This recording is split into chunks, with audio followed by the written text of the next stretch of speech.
Si tu vis avec l'asthme, alors tu connais sûrement par cœur ces moments où tu cherches ton souffle, où l'air refuse d'entrer dans tes poumons et où la panique commence à monter parce que vraiment tu ne sais pas comment respirer. J'ai aussi cru que ce serait mon lot quotidien, que je devrais toujours me balader avec mon inhalateur à la main, toujours faire attention et toujours me limiter. Sauf que, tiens-toi bien, aujourd'hui ça fait plus de 6 mois que je n'ai pas eu la moindre crise d'asthme et que mon Ventoline prend littéralement la poussière quelque part. Honnêtement, je ne suis même plus sûre de savoir où il est exactement. Dans cette vidéo, je vais donc te partager tout mon parcours de guérison. Comment je suis passée d'une personne qui utilisait son inhalateur plusieurs fois par jour à quelqu'un qui a repris totalement le contrôle sur sa respiration. Je sais que mon histoire peut aider des gens qui souffrent au quotidien de cette maladie et c'est exactement pour ça que je fais cette vidéo aujourd'hui. Bon, pour commencer, remettons un peu de contexte. L'asthme, officiellement, c'est quoi? C'est souvent attribué à la pollution, aux allergènes et à l'environnement. Mais il y a aussi une composante génétique qui entre en jeu. Dans mon cas, par exemple, j'ai développé l'asthme assez jeune, vers 6 ans. Plusieurs de mes oncles l'ont aussi. D'ailleurs, l'un en est malheureusement décédé, ce qui montre que ce n'est vraiment pas quelque chose à prendre à la légère. Depuis le début jusqu'en 2021, j'ai donc suivi un parcours classique. Utilisation des inhalateurs, fameuse ventoline là, les traitements médicamenteux traditionnels. Mais est-ce que ça aidait? Oui et non. Parce que les traitements ont globalement aidé à espacer la fréquence des crises.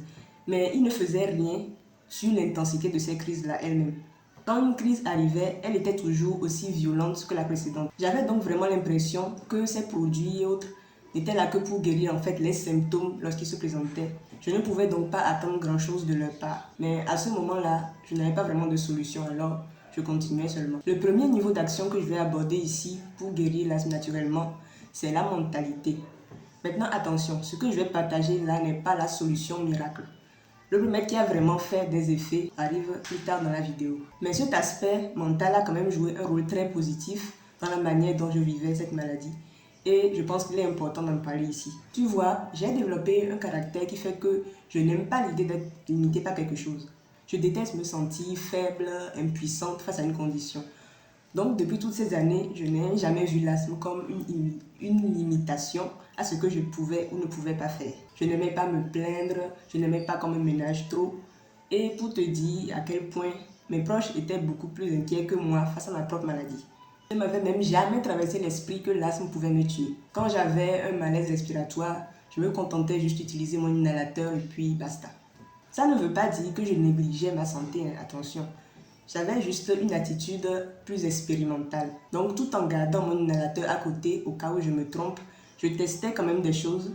Par exemple, quand on me disait ne mange pas ceci, ne mange pas cela, ne fais pas ceci, ça va provoquer une crise, etc. J'avais tendance plutôt à le faire quand même pour me faire ma propre opinion avant de décider si vraiment c'est un risque ou pas. D'ailleurs, plusieurs aliments qu'on me disait de ne pas consommer se sont avérés finalement n'avoir aucun effet sur moi. À part si je m'étouffe avec, évidemment. Donc c'était vrai pour les arachides par exemple et aussi le gombo et plein d'autres choses. Pareillement, je prenais et je prends toujours aujourd'hui des douches froides à température ambiante, c'est-à-dire je ne me lave pas à l'eau chaude. Et parfois je prends même mes douches sous la pluie. En plus de ça, je faisais du sport toutes les semaines et de manière intense parce que je pratique du taekwondo. Donc tu vois que je m'autorise plus généralement ce que font les personnes normales.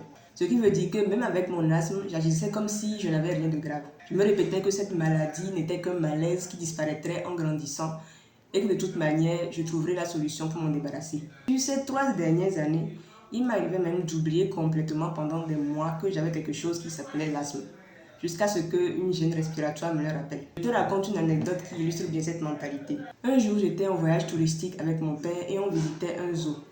Il proposait un trampoline pour jeu, comme un jeu dans le parc. Et évidemment, j'ai voulu essayer. Mais après quelques sauts, malaise respiratoire. Or, le problème, c'est que le jour-là, j'avais oublié dans un sac à l'hôtel mon inhalateur. C'était à quelques kilomètres de là. Donc, vu la distance déjà, je savais que je devais prendre mon mal en patience. Et je ne voulais surtout pas inquiéter mon père et gâcher toute notre visite à cause de ça. Donc, j'ai fait littéralement comme si de rien n'était. Je suis descendue du trampoline tranquillement. Je faisais du yoga dans ma tête tout au long de la visite. Et j'ai contrôlé ma respiration. Naturellement, je suis restée calme. Et finalement, ça s'est bien passé. Ma respiration est restée calme jusqu'à notre retour. Et même jusqu'à aujourd'hui, mon père ne soupçonnait même pas ce qui s'est passé ce jour-là. Mon truc aussi, c'est que je ne panique jamais pour un malaise respiratoire. Je sais que ça ne résoudra rien et que ça ne fera qu'empirer les choses. Donc je reste calme, je fais le vide, je ne pense à rien. Et aussi, à force de côtoyer la maladie, je sais désormais instinctivement à partir de quel degré ça devient grave et à quel niveau je peux me dire, bon, ça va, je peux gérer ça jusqu'à un certain moment. Et bizarrement, je n'ai jamais eu une crise sévère en public, en mode je m'évanouis, les gens se rassemblent, etc. Donc tout ça pour dire quoi? Que la mentalité et les actions qui vont avec permettent de ne pas laisser de place à la maladie de s'installer. Et en même temps, ça renforce le corps, le système immunitaire et les organes respiratoires eux-mêmes pour qu'ils deviennent plus forts et résilients. Alors que si on fait l'inverse, ou si j'avais par exemple fait l'inverse, tout me ménager ou bien tout me protéger pouvait m'affaiblir davantage. C'est comme tu laisses la place à la maladie de s'installer confortablement et que tu la traites comme une invitée en mode non, on fait comme chez toi, je ne ferai rien qui puisse te déplaire. Et aussi, j'ai toujours été convaincue que notre corps est capable de se soigner lui-même et qu'il suffit pour ça de lui donner des bons outils pour le faire. Avant d'aborder le deuxième niveau d'action pour guérir de l'asthme naturellement, je vais te raconter d'abord comment ma maladie a évolué. C'est qu'à un moment, ça a empiré, je vais être honnête avec toi, les traitements médicamenteux ne suffisaient plus du tout.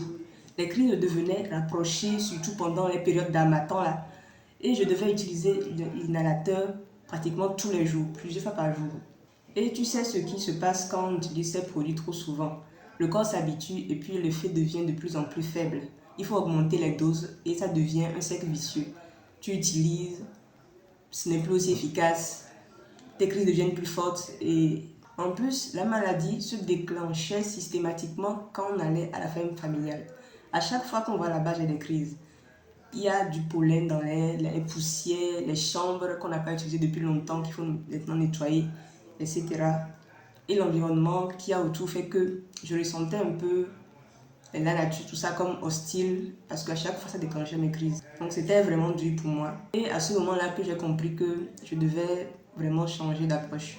Le deuxième niveau d'action pour guérir de l'asthme naturellement est l'alimentation. J'avais commencé à vraiment analyser et conscientiser mon alimentation de manière plus méthodique.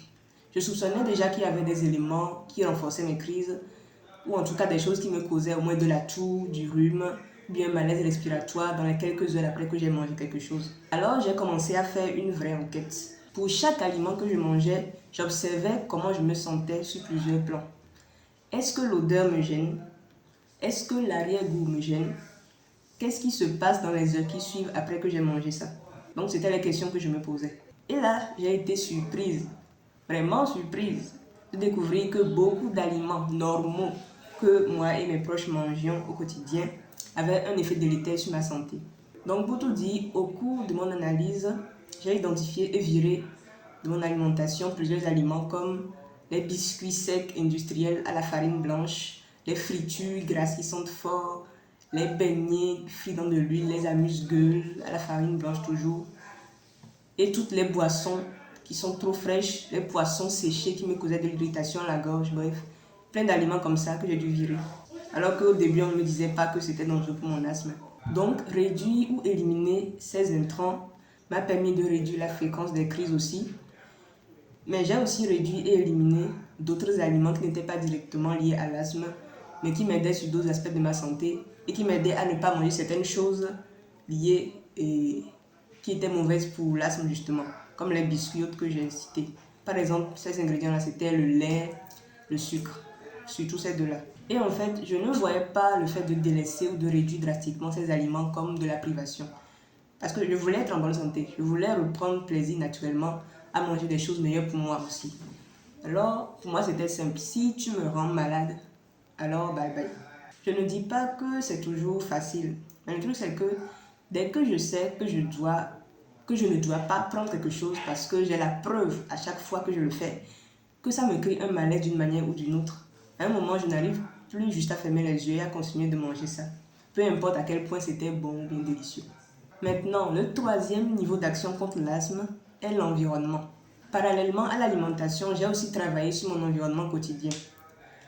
C'est-à-dire que je vis toujours autant que possible dans des pièces bien aérées où entre la lumière du jour, Et sinon, cette sensation d'étouffement qu'on a là, ce n'est pas que visuel ou bien mental.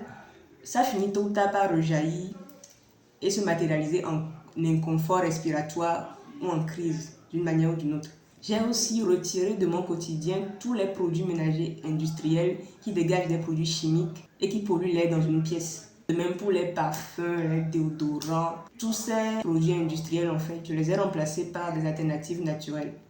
En fait, j'ai modifié complètement beaucoup de mes produits de toilette et d'hygiène en général pour les remplacer par des alternatives plus naturelles et sans aucune menace pour ma santé. Si ça t'intéresse que j'en parle, dis-le moi en commentaire, j'en ferai une vidéo.